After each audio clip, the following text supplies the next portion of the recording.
Welcome to Newzchain Exclusive. This week we spoke to Tushar Chhabra, founder of Cron AI. In this conversation, Tushar spoke about how and why Cron made the pivot and how it is making massive strides in LiDAR technology. Let's get to the interview. Oh, welcome to Newzchain Exclusive, Tushar. So today we'll be covering a lot of about your journey, Cron AI, and everything in between. So before we jump into the technical part and the entrepreneurial and startup journey and everything, I want to know about where were you in life before Cron happened, and you kind of your background, where you grew up, how's your childhood, how's your college, and everything. First of all, thank you so much for having me over. So my life has been a mix, right? I've grown up in all parts of the world, and I went to university, an Ivy League university in India. Following which, I started my career at Google. Okay. Of all things anticipated, Right. the last thing I expected was to be here. I worked in politics. I worked for Google in the Billion User Project, and here we are somehow. Okay, so we anyhow kind of go beyond the script that we have here. Now that you have mentioned politics, Yeah. tell me more about it. Really curious right now. So I would say that was the most interesting chapter of my life. Right. There were a lot of factors around which made me actually walk out of it. So Okay. I came back to India Uh-huh. to work in politics, specifically with the Indian National Congress at one point. Okay. And I had very liberal, extreme liberal views at that point. I'm completely apolitical now. Right. But I was extremely left-wing liberal. Okay. And I was working with Nandan Nilekani, one of the founders of Infosys, as leading his South Bangalore campaign as the operations head. As you know, we lost that election miserably, Okay. which made me found my first company, which was called Chanakaniti. Okay, that's interesting. How come that changed? You're apolitical right now. You're like extreme left wing. I would say that all of these things, right? More you work in an industry, Okay.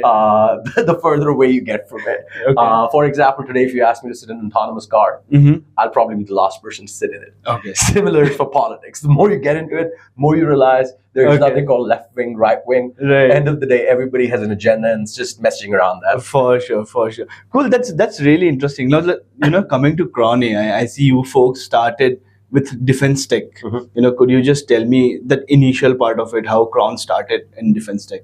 Sure. So, Cron started off with a newspaper article. Okay. Because of my days in politics and just Right. exit my first startup, the first thing I got into was reading the newspaper every morning because that's Okay. what you do as a political strategist. And one fine morning, I read a newspaper article which said, India to automate border security with a $4 trillion budget. Mhm. All right. This is about 10 years ago. Okay. And let me tell you a very interesting thing about 10 years ago. Right. The CEO of Google, Eric Schmidt at that point, Okay. and leaders across the world Right. were claiming autonomous cars are 6 months away. Okay. Now here I was sitting and I'm saying, if these guys are going to have an autonomous car, Right. which is going to be driving at 70 miles an hour in crazy traffic, Right. why can't we have that at standstill and automate border security? So that's how we got into defense. Right. And what all aspects did you cover like during the initial days? What was the flagship product back then? So when we started Cron, right, I'm one of those hands-on founders. Right. So the first thing I did, unlike Okay. any other founder, was I bought a pickup truck. Okay. A Interesting 4x4. All right. And I actually end up driving to the Okay. India-Pakistan border. Okay. Okay. And I lived on the international border for 6 Mhm. months. I trained with the military Right. how to protect myself. Right. And you see a lot of pictures of me like in uniform wearing bulletproof vests Yes. at that point. And the first thing we realized was that the borders Mhm. are, in India, Pakistan situations at least, Right. are extremely porous Okay. and fragile and complex. Mhm. So we bought the technology from people who were building autonomous cars at that point, Okay. brought it to India, Right. deployed it on the borders, and it's the most humorous story of my life. Okay. Okay. So we have the Indian Army generals on one side. Right. We have technology that we've got from the United States. I have a bunch of Indian engineers who I've hired on my personal money. I've put a product together. Mm-hmm. And this product, which is supposed to drive a car at 90 miles or 70 miles an hour autonomously, Right. could not differentiate between a human and, Oh. and a pony Okay. on an international border. in front of the generals. We Oh got my God. 1.5% accuracy. Oh my God, that's terrible. I'm sorry. That's how our defense journey started. Right. That's very interesting. I'm already diverted from this. Okay, so I want to go back to your Google part again. How was the life there? How did you get into Google? How did you start there? So I would say this: a lot of people think that working in a large multinational company or cracking it is all about following the process Right. and going through it. And obviously, things have changed in the past decade. But I believe that if you can just be yourselves, and this is how I got through Google, right? I was doing completely different things. I was trying to build a drone, Okay. and I Okay. met windsurf through that. So you would do different things in your journeys, Right. and if you can just be yourselves and absolutely enjoy what you do, Right. you are a target for Google, Microsoft, and Metas of the world to come and find you. Right. And I was not the kind of person who applied. Okay. I got Okay. hunted down because I was just doing something I was just absolutely enjoying doing. Right. Do you pride that thing? Googler, they have this. Honestly, I think over time, this is my observation, especially in the India ecosystem, people wear everything as a badge of honor, right? Yes. They won't say Ivy League. They would say, I'm from IIT Kharagpur. Right. They would not say, I used to work at one of the big tech firms. They would say, I'm a Googler. Right. I have no understanding. How Okay. does that impact or change anything about my perception about you? Okay. Okay. If I believe you're a smart person, I would like to hang out with you. Right. If you're not, I would not. So this whole Google attack, I might get a lot of hate for saying this, but I do not understand why is any of this such a big deal? I have like another question. This might get controversial. What's your take on those folks who have like ex Google, ex IBM on LinkedIn, and on X Twitter? It's everywhere. I see. Again, my answers often are pretty controversial, but Right.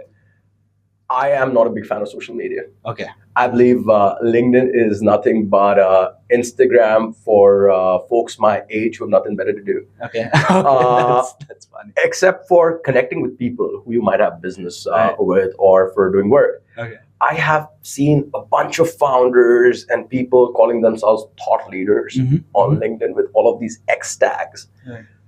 And some of their posts make no sense at all. And they believe because they were ex-vice president at a big four company, Right. they have the right to make judgments about how, what other people are doing. Right. When they've not done it themselves. Yep. Right? That's the Being ex-Google means that you probably have no experience right. of understanding how a small company Right. has to solve a problem. Because at Google, you had a legal team larger than Right. most tech companies who are doing it. And these guys come out saying, I'm ex-Google, so I have the right to tell you how you should be building your software. I mean that's pretty evident. I see it everywhere. I mean I have like pretty strong opinions on that, but that's a story for the other day. Okay, now coming back to Cron AI, like Cron, you folks have made a hard pivot, like from defense tech to LiDAR right now. Yep. So this comes from a very layman perspective who doesn't, I couldn't wrap around everything around my head. So if you have to explain what Cron AI does right now and everything around it, you just put it out there. So let me start with this, right? Okay. First of all, pivots are over-celebrated. Right. They're never easy. But our pivot was not actually a big pivot because what we were trying to do in defense or automate border security was Right. exactly what we do now. But we were trying to build a solution. Right. And the fact that solution would not be scalable made us realize that we need a platform or a software which not only borders need, Right. everybody else needs as well. So the pivot was actually not because we believed that the defense forces were not good enough or were not a big enough market, but we realized, okay, what we're trying to solve is not only for borders. Okay. Everybody else needs it too. Right. So that's why we made the pivot. That's number one. Okay. Number two, what we do at Cron AI, and people, again, over-glorify and over-complicate deep tech. And I think, I'm not a big fan of that. So what we basically do is we allow infrastructure and machines to look and perceive the universe around them Okay. in 3 dimensions like Right. humans do. Okay. Okay. If you think about human evolution or any history of evolution, we took 1 billion years to be where we are today and how we perceive the world. In fact, it's been less than 100 years that we can perceive the world at 100 miles an hour and not be shocked. Right. I would say that if I take you to an autobahn today at 200 kilometers per hour or 160, 170 miles an hour, you would struggle to make sense of what is happening around Right. you. Whereas for a German, that'd be completely normal. Correct. That is also part of evolution. Now we are trying to suppress that evolution of billion years onto an edge platform Right. within a few years. Okay. So we are trying to do what humanity and biology and human evolution did in a billion years Right. within 5 years on the edge. And Got that's it. why it becomes hard to explain to people that we're not a software company, we're actually a mathematics company, because Right. we are trying to write algorithms to replicate how a 5-year-old child learns about the universe in 3 dimension, how it starts recognizing objects, and we're trying to replicate that on the edge. Right. Now that you have mentioned you folks are a mathematics company who's Yeah. trying to write algorithms, is it the same reason that you folks operate from London? Because like you're saying, the region has like a very good mathematics talent. I heard even they have like amazing lawyers out there and everything. Yeah. So again, one thing leads to another. We started off from India. Right. We tried India, and we were sold on the India story. Okay. And one problem we realized very early on was that we have great engineers, right? But we don't have the mathematical, or we don't have the patient engineering for which takes to build a product, which takes 4 to 5 years, where you do not see any change happening in real time. So our first preference was Russia. Okay. Some of the best people I met in this industry or writing equations like this are Russians. Okay. But with all the sanctions in the world, that was not an option. So we got a bunch of people, and we realized London is a city that nobody minds living in. Okay. It was central. We got Brian, who was heading Lockheed at that time, Robert, who was based out of Germany, and also it's such a central time zone. As they joke about, right? The sun still never sets in the British Empire, so you can operate in the eastern part of the world and the western part of the world without staying up till 4 a.m. Right. Okay. Again, so you told about that India story. Again, I'm tapping into a lot of controversial aspects here.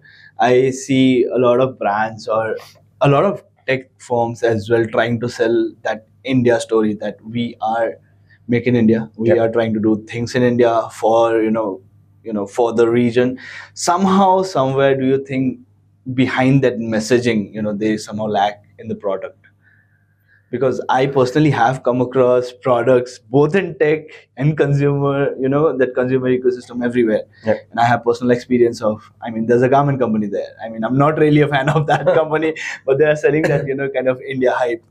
What's your take on it? So I would actually quote Sabir Bhatia. Okay. He's massively hated on social media, especially by these LinkedIn gurus who have never done anything in their life and are judging Sabir Bhatia, right? Of all people. Right. But I think these are a couple of interesting times. I think we were suppressed as Indians because of color, because of supremacy in different parts of the world. Where being Indian or being associated with India, especially if you worked in California once upon a time, you were looked down upon, right? Of course. All of us Indians were trying to be as American as we could. Right. People from Indian origin still avoid being called Indian. They want to be called American. Right. But with that came a whole bounce back that we had this whole nationalistic approach saying, oh, we want to be proud of ourselves. Right. And I think we shot ourselves in the foot while doing that, because we are catering to the world. Right. I don't care where a product is built if the product is good. Right. And again, what I said earlier, that this patience for products doesn't exist, because everybody, we are an aspirational society, right? Everybody wants to go up the ladder. So nobody really wants to work on the product. Everybody wants to be a manager. And I believe that is starting to hit us now. If you look at India as a whole, and again, we'll get a lot of hate for saying this, we've not built great products. Yep. After a few $1 billion going into the startup ecosystem, I would say I'm one of the good products I see out there. Right. I would say companies like Miko, I don't know if you know about it, they build robotics. They've done a phenomenal job. They've built a product which sells in bulk in the United States today. Okay. They build robots, education robots for children, which sell in millions and millions of dollars in the United States. But companies like that are not appreciated here. Right. All right. And the next thing is there is no capital for that. Correct. Because everybody wants to know your month-on-month growth. That doesn't happen in product. In deep tech, you could need a year just because one deep learning algorithm went wrong, which ruined everything else, and you do not know how to go back in time now, right? That's how deep learning works. I'm just giving a random example, right? And there's no going back from that. And if you go back, and if you try to just like go back a generation, you might lose the battle with the other competitors out there in the world. Now, this depth of understanding, I believe, is only one part of the world, which works completely separate from everything else. That's called the mountain. It's called the mountain view area. California as a whole, and the rest of the world, there's no connect, right? You go there, and then you talk about this whole product, the way they look at products, the way they look at engineering, the way they look at science. It's so different from the way India looks at it, and Indian VCs look at it, because you can talk to investors who claim to be deep tech investors, and they'll ask you for your P&L and financial model in the second meeting. I understand that's important. This is a business, but no, you're not a deep tech investor, because you should be talking about patents, not financial model in the second meeting. I mean, it's important, but for later. And the next thing I'm realizing is even the global VCs, when they look at India, they look at India and they expect you to be cheaper. Yeah, that's a mindset. I've seen that. Yeah, everybody wants you to be cheaper. Why? Why is Make in India equal to being cheaper? Right? And this is something I wrote when I started off Cron. It was a funny statement. It said, "This is what Make in India should mean. Build like the Germans, right? Charge like the Chinese, and service like the Japanese." That's a thumbnail text. Right? That is what Make in India should be. Make in India is not like, I'm Indian, so I'm great. Doesn't matter. We have a bunch of people we can learn from. And that's what Make in India is. And we are far from that. Yeah, it's another, going from this question to there. If you think, there's one thing that the whole Indian ecosystem, startup ecosystem can fix to keep the talent or the companies here in India, what that would be. Because I see from different sectors, companies are starting to find that particular sweet spot where they can go and operate without any hassle. Folks are moving. I mean, it's evident. It's everywhere. If there's one thing you think that we can fix, call Sabir Bhatia to India, make him our head of business innovation, and let him take some hard calls. First of all, with this Make in India came this whole SEBI regulatory and issues where we want to leave everything in India, right? Even creating subsidiaries, running around things, it's just so complicated. It cannot be this difficult. Like, either I can build a product, or I can fight my own country and my own government. I can't do both at the same time. So we have to realize that there's a big problem there, right? Regulatory, like, just make it easy. Okay, let people make mistakes. Don't put people behind bars for making a small mistake. It's okay. It's a startup. Right? Taxation is crazy. Nobody talks about it. Income tax is crazy. If you want to be a Texas resident, you pay 18%. If you want to be an Indian resident and you have global global income, you could be paying all the way up to 45%. Right? The next thing is talent, right? Why is all great Indian talent based out of California? I mean, again, for the exposure there.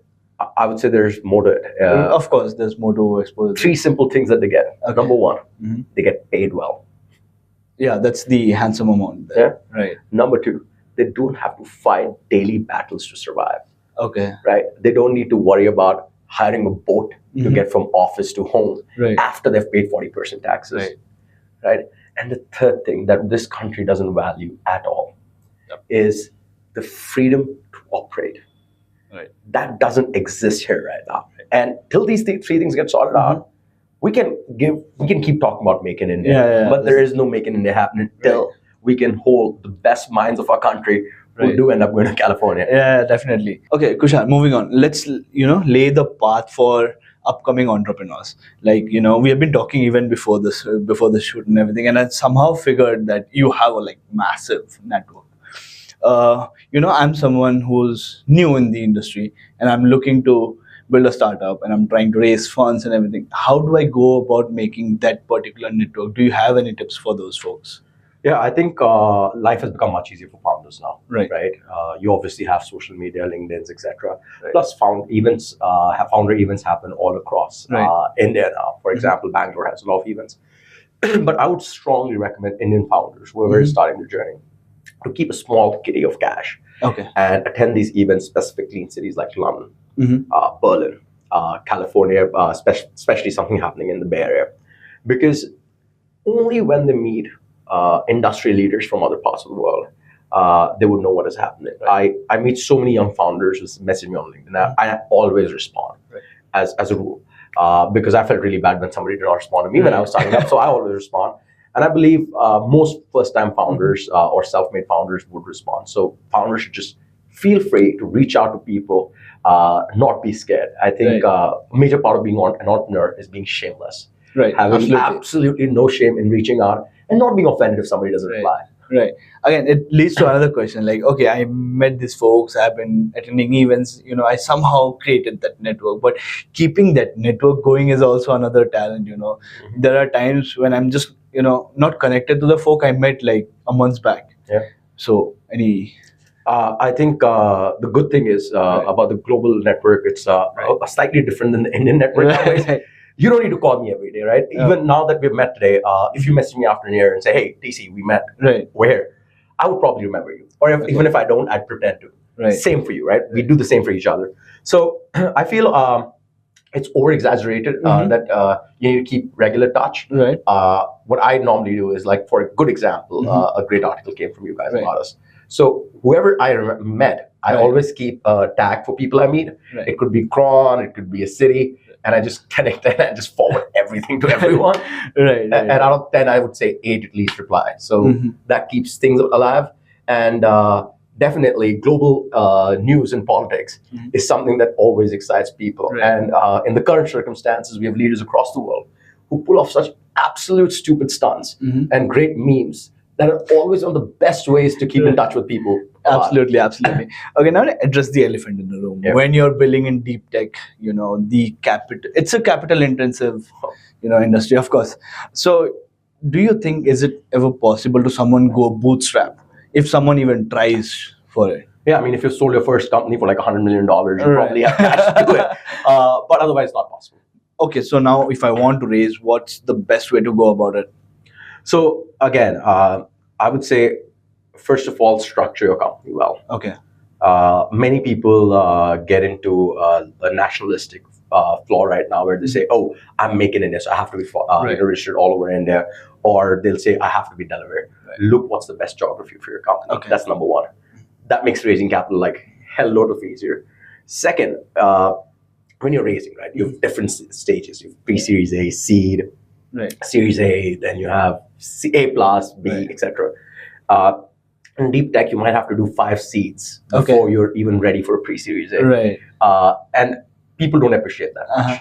So do not get into a competition with your friend who's trying to build an Airbnb of India or a marketplace, because they'd be far ahead of you in 2 years than you could potentially even imagine being. And probably a lot of founders feel this guilt that, a founder in California with lesser experience than me raised $100 million in seed round. I am struggling to raise $500,000. Right. That's completely okay, right? There's geography, that person might know someone. There are things that you don't even anticipate. Right. So just stick to your journey, figure out how much money you need for the next 6 months. Right. In deep tech, if you want to raise for the next 2 years, like other startups, that probably is not going to happen.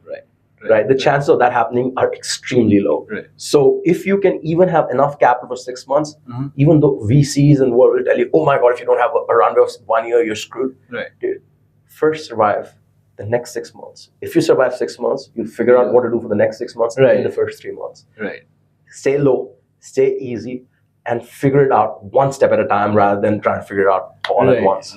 Right. You mentioned, there are VCs or investors who kind of, second meeting and then they're asking for the P&L. Yep. So it's very much important to also, kind of determine the right VCs to work with. Yeah. Do you have any, pointers for that as well? If I'm trying to raise for my deep tech startup, what kind of VCs I should look at? So I think first thing is that as you start up, right, you have to meet a lot of wrong VCs to know what's the right one. Absolutely. If you answer this for a founder today, you'd probably make them miss the most important part of their journey. Okay. So you'll find a lot of VCs that you meet asking questions that are not relevant to your startup, right? like one investor, like I can't obviously name them, but like a really famous VC asked me, "Oh, you do something in 3D? Can you make holograms?" Okay. Now, because I was a young founder and I thought it's a great VC to have on your cap table, I wasted 3 months of my time trying to convince him why my technology was great, even though it did not make holograms. Right. And all early founders make this mistake. So if you believe that somebody's asking questions that don't make sense to your business, just walk off. Right. There is absolute no shame in having a realization that even though this fund's name is in the top 5, they make no sense to my business. Right. And in India, that will happen more often than you can imagine. That top tier funds have absolute no understanding of tech whatsoever. Their understanding of tech is making an app. If you're doing deep tech, don't waste your energy because they're asking you stupid questions. Right. Don't try to answer them. Just talk to people who are asking the right questions. Right. People asking the right question is the right VC you should go for. What I've also noticed is, you walk up to a VC and they look at your deck and everything. They understand what you do. And somehow they will suggest, okay, we would be interested to bet on you if you kind of tweak that around, or maybe you can build this. Do you think that's again, I mean, you already answered it, but for folks, I think a lot of startup founders, they kind of somehow compromise on that product and they kind of think that, okay, I need that money to kind of go. So why not just build it and give it to the VCs? How that goes, how that works out? I think Indian VCs are a bit spoiled. Right. The reason for that is they can afford to say stuff like this and not have founders walk away. Right. What I've seen in the Silicon Valley is investors who did stuff like this died because they could not find founders who were willing to take money from them. Right. There are VCs in the Indian ecosystem who are extremely infamous for doing stuff like this. Some of these fake famous VCs now who are extremely infamous, but founders still keep going to them. Right? I think if a VC says something so stupid where he asks you to change your business because he feels so, walk off. Right. You might regret it for the first 6 months, maybe a year. But if you believe in your story, you'll find somebody, right? HNI, some believer in some part of the world to give you that capital. Because if you kill your vision for that check, remember, that's not the first time that'll happen to you. That guy is going to be on your cap table for the rest of your life. That's a bad marriage. That's a toxic wife. I can promise you. That's not something you want to go back. That's definitely a lesson to keep in mind. Okay, now before we wrap up, do you have anything in your mind that you want to share with our audience about Cron AI? You were talking about that Scottish lane with LiDAR. Do you want to kind of shed some light on that as well? Sure. So at Cron, I think what we're getting into now is something we're very excited about. Obviously, very happy to look at startups who are doing something in the field. They can always talk to us. Because I believe you can build everything on your own. The bigger the ecosystem, the better it is. We're looking for a lot of people who can build solutions on top of our technology. And now that we're stepping into the next phase of the next growth phase of ours, which is data as a service. So I'm calling it AS, Autonomy as a Service. That's a nice name right there. So Autonomy as a Service. So I'm actively working on creating the world's first live digital twin. I believe that the future will have robotics doing most of the jobs for us. And having $50,000 compute and sensors on top of each robot or each machine makes no sense. Infrastructure has to enable everything. So if anybody's working in that field, robotics, autonomy, more than happy to work with them and obviously help them grab the global exposure. For sure. I think, that was a pretty good conversation. We got like so much insights from you. Thank you so much for coming in here. I'll call you TC again.